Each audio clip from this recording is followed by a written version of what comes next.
ایک دفعہ کا ذکر ہے کہ کسی گاؤں میں شعیب اور عالیہ دو میاں بیوی رہتے تھے جو نہایت محتاج اور غریب تھے، لیکن نہایت دیندار اور صابر و شاکر تھے۔ ہر حال میں اللہ کی بندگی کرتے اور اللہ تعالیٰ کی دی ہوئی ہر نعمت چاہے وہ جیسی ہی مرضی کیوں نہ ہو اس پر شکر بجا لاتے۔ اسی طرح ایک مرتبہ ایسا موقع آیا کہ گھر میں کھانے کو کچھ بھی نہ تھا تو خاوند نے اپنی بیوی سے کہا، 3 دن سے ہمارے گھر چولہا نہیں جلا اور ہمارے پاس کھانے کا کوئی انتظام نہیں۔ ایسا نہ ہو کہ ہمارے ہمسایوں کو ہمارا یہ حال جان کر ملال ہو اور ہم ان کی نظروں میں حقیر معلوم ہو، لہٰذا تم تندور میں آگ جلائے رکھو تاکہ ہمسایوں کی یہ بدگمانی دور ہی رہے۔ یہ سن کر اس شخص کی نیک سیرت بیوی نے ایسا ہی کیا۔ اس نے تندور میں آگ جلائے رکھی۔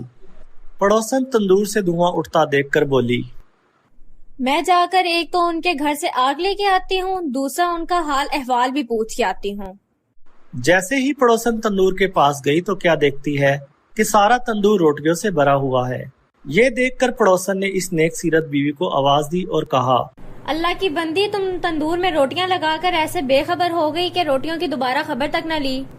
یہ سن کر نیک سیرت عورت نے سوچا کہ شاید پڑوسن ہم پر طنز کر رہی ہے اور شاید ہمارا پول کھل گیا ہے، لیکن جب اس نے پاس جا کر دیکھا تو واقعتاً خدا کی قدرت کا حسین کرشمہ نظر آیا کہ تندور میں روٹیاں بری ہوئی ہیں اور تندور روٹیوں سے لبریز تھا۔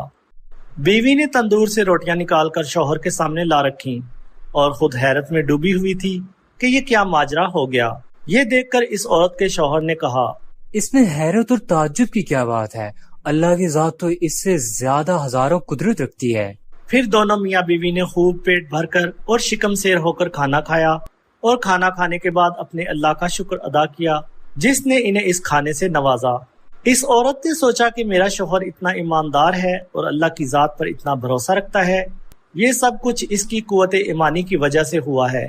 اس نے اپنے شوہر سے کہا کہ اللہ تعالیٰ سے دعا کیجئے کہ ہمیں کوئی ایسی چیز عنایت فرما دے کہ جس سے دنیا کی روز روز کی فکر دور ہو جائے اور ہم دن رات اللہ کی عبادت میں لگے رہیں۔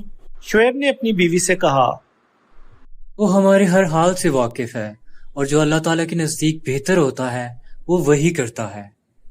لیکن بیوی کے بے حد اصرار پر اس شخص نے شب کے آخری لمحوں میں دعا کی کہ اے اللہ، تو ہمارے حال سے اچھی طرح واقف ہے، تیرے سامنے کسی بات کی عرض کی حاجت نہیں، لیکن میری بیوی نے مجھے مجبور کر دیا، تو چاہے تو اس کی خواہش پوری کر دے۔ جب وہ شخص دعا کر رہا تھا تو اس کی دعا سے ایک ہاتھ باہر نکلا جس میں ایک ایسا روشن موتی تھا جس سے پورا گھر روشن ہو گیا۔ پھر وہ ہاتھ موتی رکھ کر غائب ہو گیا۔ یہ دیکھ کر شوہر نے بیوی کو جگانا چاہا۔ اللہ کی بندی، جلدی اٹھو، اللہ نے ہمارے دل کی مراد پوری کر دی ہے۔ تم نے مجھے کیوں اٹھایا؟ میں تو ایک بہترین خواب دیکھ رہی تھی کہ جنت ہر طرح سے سجی ہوئی ہے اور اس میں ایک نہایت عمدہ مکان جو کہ جواہرات سے بنا ہوا ہے اور اس قدر مزین اور روشن ہے کہ سورج بھی اس کی روشنی دیکھ کر شرماتا ہے۔ میں اس حسین نظارے میں کھوئی ہوئی تھی کہ نہ جانے کب ہوش آنے پر میں نے پوچھا کہ یہ عالیشان گھر کس کو ملے گا، تو جواب آیا کہ یہ تم دونوں میاں بیوی کے لیے ہے۔ یہ سن کر میری خوشی کی کوئی انتہا نہ رہی۔ پھر میں کیا دیکھتی ہوں کہ ایک روشن موتی اس مکان سے گم ہو گیا اور مکان بدگمان ہو گیا۔ میں نے پوچھا یہ کیا ہوا؟ جواب ملا کہ وہ روشن موتی جس سے تمہارا مکان روشن تھا، وہ موتی تمہاری خواہشات کے مطابق دنیا میں چلا گیا۔ جس قدر تم دنیا میں راحت و آرام چاہو گی، اسی قدر یہاں کے راستوں میں کمی ہوتی جائے گی۔ یہ سن کر میں پریشان ہو گئی اور دنیا کی لذتوں اور آرام سے بے نیاز میں اس کشمکش میں تھی کہ تم نے مجھے جگا دیا۔ لہٰذا آپ اللہ تعالیٰ سے پھر دعا کیجئے کہ یہ روشن موتی جہاں سے گم ہوا پھر وہیں اپنے مکان پر واپس چلا جائے، کیونکہ دنیا کی لذت سے اس حسین مکان کو ناقص بنا دینا سخت حماقت ہے۔ اے اللہ تعالیٰ، تو بڑا رحیم و کریم ہے، تم نے اپنی اس بندی کو جنت کا مزہ چکھا کر اس کی دنیاوی لذتوں سے نجات دی اور اس طرح تو نے ایک مخالف کو ایک موافق بنا دیا۔ میں تیری اس عنایت اور نعمت کا کس منہ سے شکر ادا کروں؟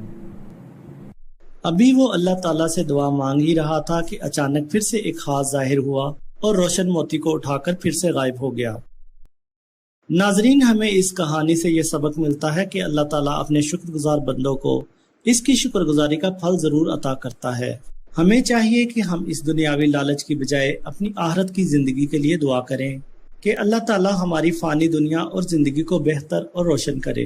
یہ دنیا ایک دھوکہ ہے اور آخرت کی زندگی ہمیشہ قائم رہنے والی ہے۔ اللہ تعالیٰ سے دعا ہے کہ وہ ہمیں ثابت قدم رکھے اور ہمیں توفیق دے کہ ہم دنیا میں رہ کر اپنی آخرت کی زندگی کو بہتر بنا سکیں اور اس فانی دنیا میں اپنے ایمان پر مضبوط رہیں اور اللہ کی ذات پر پورا بھروسہ اور ایمان رکھیں اور صبر و شکر کریں۔ دوستو، امید ہے کہ آپ کو ہماری آج کی یہ ویڈیو پسند آئی ہوگی، جس میں صبر و شکر اور اللہ پر بھروسے کا ایک سبق دیا گیا ہے۔ اللہ تعالیٰ ہم سب کو ایمان پر قائم رکھے اور ہمیں صبر و شکر کی توفیق دے اور اس دنیا میں رہتے ہوئے اپنی آخرت کی زندگی کو بہتر بنانے کی توفیق دے۔ ویڈیو اچھی لگی ہو تو لائک کر کے شیئر کر دیں، کیونکہ اچھی بات آگے پہنچانا بھی صدقہ ہوتا ہے اور اس سے آپ کی بھی اصلاح ہوگی اور دوسروں کی بھی۔ کوئی اچھا سا کمنٹ بھی کر دیں، اس سے ہماری بھی حوصلہ افزائی ہوتی ہے۔ نئے آنے والے دوستوں سے درخواست ہے کہ چینل کو سبسکرائب کر دیں اور ویڈیو کو لائک اور بیل آئیکن کو پریس کر دیں تاکہ آپ کو ہماری ہر آنے والی ویڈیو کا پتہ چلتا رہے۔ اللہ تعالی ہم کو اپنی حفظ و امان میں رکھے، آمین۔